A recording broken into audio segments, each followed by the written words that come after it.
কৈনো কৈ থাকিলে উৰকে নপৰে হেমন্ত মামাৰে কথা। বৰ্তমান তেখেতৰ এটা স্বভাৱ হৈ গৈছে যিকোনো বিতৰ্কিত কিছুমান মন্তব্য দি পেলাই বিভিন্ন সময়ত চৰ্চাত থকাটোই আচলতে তেওঁৰ লক্ষ্য যেন আমি দেখিবলৈ পাইছো। আৰু তেখেতৰ সেই লক্ষ্য সৰুগত কৰি তেখেতে যোৱাকালি ঝাৰখণ্ডৰ এখন সভাত তেখেতে উল্লেখ কৰিলে, ঝাৰখণ্ডত গৈ পেলাই যে অসমত 40% মুঠ জনসংখ্যাৰ 40% বৰ্তমান মুছলমান সম্প্ৰদায়ৰ জনসংখ্যা হৈ গৈছে 40%। আৰু এইটো এটা অসমৰ আটাইতকৈ ডাঙৰ সমস্যা। অসমৰ বাকী সকলো সমস্যা ইতিমধ্যে তেখেতে সমাধান কৰিছে। গতিকে তেখেতৰ এতিয়া আটাইতকৈ ডাঙৰ সমস্যা হৈছে অসমৰ মুঠ জনসংখ্যাৰ 40% মুছলমান জনসংখ্যা হৈ পৰিলে। আৰু এই মন্তব্যটো তেখেতে লগতে এইটো কথা উল্লেখ কৰিছে যে এইটো তেওঁ এখন ইয়াত কিবা এখন কৰি আছে, যুদ্ধই কৰিছে নে কি নাজানো, কাৰণ তেওঁতো জীৱন মৰণৰ মানে কথা বুলি কৈছে। জীৱন মৰণৰ কথা হলেতো তেওঁ নিশ্চয়কৈ কিবা এখন যুদ্ধত আছে চাগে মুছলমানৰ বিপক্ষে। তেখেতৰ কথাৰ অংগী ভংগীৰ পৰা আমি সেইটোৱে বুজিবলৈ পাৰিছো। কিন্তু আচল কথা হল এই হিমন্ত বিশ্ব শৰ্মা ডাঙৰীয়াই যে এই 40% বুলি যিটো ডাটা উল্লেখ কৰিছে, এই ডাটাটোৰ উৎস কি সেইটো আমি বুজি পোৱা নাই, গম পোৱা নাই। তেখেতৰ তেনেকুৱা কিবা চৰ্চ থাকিবও পাৰে, হয়তো তেখেতৰ তেনেকুৱা তেওঁ জানিব পাৰে। কিন্তু অফিচিয়েল যিসমূহ ডাটা আছে সেই ডাটাসমূহৰ অনুসৰি তেখেতে যিটো উল্লেখ কৰিছে যে 1951 চনত অসমৰ মুছলমান জনসংখ্যা আছিলে 12%। প্ৰথম কথা, মুখ্যমন্ত্ৰী এখন ৰাজ্যৰ এজন সাংবিধানিক এটা পদবীত থাকি মানে এটা সংবিধানৰ ওপৰত শপত লোৱা এজন মুখ্যমন্ত্ৰীয়ে কেনেকৈ এনেকুৱা এটা মিছা কথা আচলতে ক'ব পাৰিছে, এইটো এটা অত্যন্ত গোটেই ৰাজ্যবাসীৰ কাৰণে লাজৰ বিষয়। যে আমি যিমান দূৰ জানো তেখেত এজন ডক্টৰেট ডিগ্ৰীধাৰী ব্যক্তি। গতিকে নিশ্চয়কৈ তেখেতৰ সিমানখিনি অধ্যয়ন আছে যে তেখেতে 1951 চনত অসমৰ মুছলমানৰ জনসংখ্যা 12% আছিলে নে 24% আছিলে সেইটো তেখেতে অধ্যয়ন যে নাই কৰা তেনেকুৱা আমাৰ মনে নধৰে। আচলতে তেওঁ এইটো এটা ইণ্টেনচনেলি মানে তেখেতে ইচ্ছাকৃতভাৱে কৰা এটা সাম্প্ৰদায়িক এটা বিষবাস্প বিয়পোৱাৰ তেখেতৰ এটা মানে অভিসন্ধি বুলি আমাৰ সন্দেহ হৈছে। কাৰণ আমি দেখিছো যিহেতু যিটো দলক তেখেতে বৰ্তমান সময়ত প্ৰতিনিধিত্ব কৰি আছে সেই দলটোৰ কামেই হৈছে সাম্প্ৰদায়িক ৰাজনীতিৰে ঘৃণা বিয়পোৱা। আৰু হয়তো এই যোৱা যি লোকসভা নিৰ্বাচন গ'ল তাত তেওঁলোকৰ এটা অত্যন্ত লজ্জাজনক পৰিস্থিতি আহিলে। চাৰ কৰি তেওঁলোকে কাণে কাণ মাৰি নিজে চৰকাৰ গঠন কৰিব পৰা পৰিস্থিতিটো যেতিয়া তেওঁলোকৰ ফলাফল নাহিলে, তাৰপিছত তেওঁ হয়তো ভাবিছে আগন্তুক যি 26 আহি আছে সেই 26ত যিহেতু অসমত এইবাৰ 14খনৰ ভিতৰত 11খন আসন তেওঁলোকে লাভ কৰিবলৈ সক্ষম হৈছে। ভোটৰ যিটো পৰিসংখ্যা, ভোট শ্বেয়াৰ, সেইটোৰ বিষয় লৈ আমি পিছত আলোচনা কৰিম। কিন্তু আসনৰ সংখ্যাৰে তেওঁলোক আগবাঢ়ি আছে কাৰণ 11খনকৈ আসন ইয়াত লাভ কৰিছে। গতিকে তেওঁ হয়তো ভাবিছে যে তেওঁৰ সেইটো চালুকীয়া যিটো ৰাজনীতি চলাই আছে তেখেতে, যিটো ধৰ্মৰ ভিত্তিত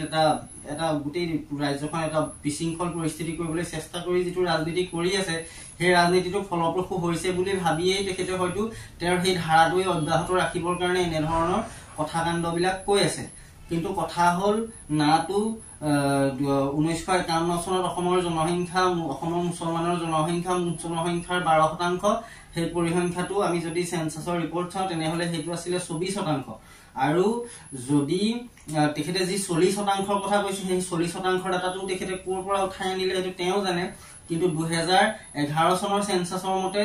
অসমত মুছলমানৰ জনসংখ্যা 34%। আৰু 21ত যিহেতু সেন্সাছ কৰোনাৰ দোহাই দি পেলাই তেওঁলোকেই নকৰিলে, হয়তো কি কাৰণত নকৰিলে নাজানো, এনেধৰণৰ আজে বাজে কথাবিলাক কৈ থাকিবৰ সুবিধাৰ কাৰণে হয়তো তেওঁলোকে নকৰিবও পাৰে, সেইটো তেওঁলোকে জানিব কিয় নকৰিলে। কিন্তু কৰোনাৰ দোহাই দিয়ে সেই সেন্সাছটো কৰা হোৱা নাছিলে। গতিকে তেখেতে যি ডাটা উল্লেখ কৰিছে সেইটো এটা অত্যন্ত ভুৱা তথ্যৰে ৰাজ্যৰ জনসাধাৰণক বিভ্ৰান্ত কৰি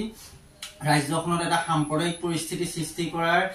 যি অভিসন্ধি, এই অভিসন্ধিৰ কাৰণে আচলতে আমাৰ অসমৰ মাননীয় মুখ্যমন্ত্ৰী হিমন্ত বিশ্ব শৰ্মা ডাঙৰীয়াই অসমবাসীৰ ওচৰত ক্ষমা খুজিব লাগে। আৰু দ্বিতীয় কথা, তেখেতে ইমান মানে তেখেতে ডাটা ভুল হৈছে কিন্তু তেখেতে এটা এনালাইচিছ কৰিছে, এনালাইচিছত বহিছে যে মুছলমানৰ জনসংখ্যা কিমান বাঢ়িছে কিন্তু তেখেতে যদি সঁচা অৰ্থত অসমৰ উন্নয়ন কৰিবলৈ ইচ্ছা আছে তেখেতে অধ্যয়ন কৰক মাজুলীৰ মাটিকালিৰ ওপৰত 1900 মানে 20 শতিকাৰ আৰম্ভণিত মানে 1900 চনত আমাৰ যি বিশ্বৰ আটাইতকৈ বৃহত্তম নদীদ্বীপ বুলি কোৱা হয় আমাৰ যোৰহাটৰ গৌৰৱ অসমৰ গৌৰৱ ভাৰতৰ কাৰণে এইটো এটা গৌৰৱৰ বিষয় যে সৰ্ববৃহৎ নদীদ্বীপটো আমাৰ যোৰহাট জিলাত আছে অসমৰ ভিতৰত আছে এই যি মাজুলী নদীদ্বীপটো 1900 চনত এই মাজুলী নদীদ্বীপৰ মাটিকালি আছিল প্ৰায় 1300 বৰ্গ কিলোমিটাৰ আৰু আহি বৰ্তমান সেই মাজুলী নদীদ্বীপৰ মাটিকালি ৰৈছে গৈ 351 বৰ্গ কিলোমিটাৰ গতিকে হিমন্ত বিশ্ব শৰ্মা ডাঙৰীয়া অহা 22-23 তাৰিখে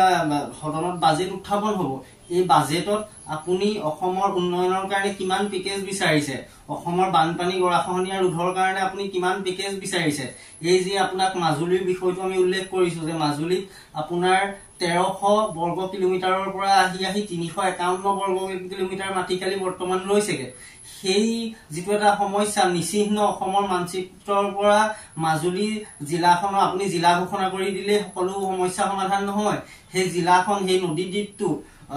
মানে মানচিত্ৰৰ পৰা হেৰাই যাবলৈ ওলাইছে কিন্তু আপুনি সেই বস্তুটো ৰক্ষা কৰাৰ উদ্দেশ্যে কি পদক্ষেপ লৈছে এতিয়া আপোনালোকে সকলোৱে দেখিছে যে নীতিশ কুমাৰ আৰু চন্দ্ৰবাবু নাইডু এওঁলোক দুজনে এটা আঞ্চলিক ৰাজনীতি কৰিছে কৰি তেওঁলোকে নিজৰ ৰাজ্যখনৰ স্বাৰ্থত হাজাৰ কোটি টকা 60,000-70,000 কোটি টকাৰ বাজেট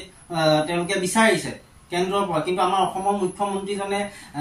উন্নয়নৰ এটা ঢোল বজাই ফুৰে অনবৰতে তেখেতে হেতু বজাই ফুৰে কিন্তু তেখেতে এই অসমৰ উন্নয়নৰ কাৰণে বানপানী ৰোধৰ কাৰণে গৰাখহনীয়া ৰোধৰ কাৰণে কেন্দ্ৰৰ পৰা আচলতে কিমান পেকেজ বিচাৰিলে তেখেতলৈ এটা অনুৰোধ আপুনি সংখ্যালঘু যেটো ইছলামোফোবিয়া এই ইছলামোফোবিয়াৰ পৰা অলপ মুক্ত হওক আপুনি যদি আপুনি অলপ ডিপ্ৰেছনত পৰিছে তেনেহলে যাওক অলপ কৰবাত পাহাৰে ভয়ামে ফুৰি চাকি আহক মাইন্ডটো অলপ ফ্ৰেছ কৰক কৰি পেলাই আপুনি এই সমাজখনৰ উন্নয়নৰ দিশবিলাকত প্ৰকৃতাৰ্থত উন্নয়নৰ দিশবিলাকত গুৰুত্ব দিয়ক সংখ্যালঘুৰ মুছলমানৰ জনসংখ্যা বৃদ্ধিয়ে আপোনাক তেনে কি বিশেষ সমস্যাত পেলাইছে সেইটো আমি নাজানো আৰু আমি জনামতে আপুনি অসমৰ সমূহ জনসাধাৰণৰে মুখ্যমন্ত্ৰী আপুনি কেৱল হিন্দুৰ বা খ্ৰীষ্টানৰ বা কাৰোবাৰ তেনেধৰণে মুখ্যমন্ত্ৰী নহয় গতিকে আপোনাক অনুৰোধ জনাইছো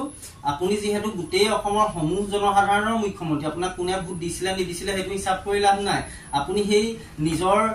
ৰাজ্যখনৰ যদি আপোনাৰ মতে যদি আমি চাবলৈ যাওঁ 40% জনসাধাৰণ মুছলমান আছে আৰু এখন আপুনি যিখন ৰাজ্যৰ মুখ্যমন্ত্ৰী সেই ৰাজ্যখনৰ যদি 40% ব্যক্তি 40% জনসংখ্যাৰে আপুনি বিৰোধিতা কৰি কিবা কাম কৰি আগবাঢ়িবলৈ বিচাৰিছে তেনেহলে আচলতে আপুনি ৰাজ্যখনৰ কেনেকৈ উন্নয়ন কৰিম বুলি বিচাৰিছে আৰু এটা কেনে ধৰণৰ এটা কথা এজন মুখ্যমন্ত্ৰীয়ে নিজৰ ৰাজ্যৰ জনসাধাৰণৰ লগত শত্ৰুতামূলক বক্তব্য আগবঢ়াইছে এইটো এটা অত্যন্ত লজ্জাজনক বিষয় মই বিচাৰো এই বিষয়টোত আমাৰ মুখ্যমন্ত্ৰী মহোদয়ে অসমবাসীৰ ওচৰত ক্ষমা খুজিব লাগে বিশেষকৈ তেখেতে যি উল্লেখ কৰিছে 40% এই 40% মুছলমান বুলি কৈছে গতিকে এই মুছলমান বিশেষ সম্প্ৰদায় বুলি তেখেতে কয় এই মুছলমান 40% ভিতৰত খিলঞ্জীয়া মুছলমানসকল আছে নে নাই গৰিয়ামৰীয়া মুছলমানসকল আছে নে নাই আপুনি খিলঞ্জীয়া মুছলমানসকলকো লগতে সাঙুৰি পেলাই অপমান কৰাৰ যিটো ধৃষ্টতা প্ৰকাশ কৰিছে তাৰ কাৰণে আপুনি বিশেষভাৱে অসমৰ গৰিয়ামৰীয়া যিসকল খিলঞ্জীয়া মুছলমান আছে এই মুছলমানসকলৰ ওচৰত ক্ষমা খুজিব লাগে আৰু বিশেষভাৱে আপুনি ৰাজ্যখনত এটা বিভাজনৰ ৰাজনীতি হয়তো চাগে ভুলত কৰি দিলে কিন্তু আপুনি অসমবাসীৰ ওচৰত এই বিষয়টোত আচলতে ক্ষমা খোজাটো উচিত আমি সমীচীন বুলি ভাবো আজিলৈ ভিডিঅ'টো ইমানেই ধন্যবাদ জয় অসম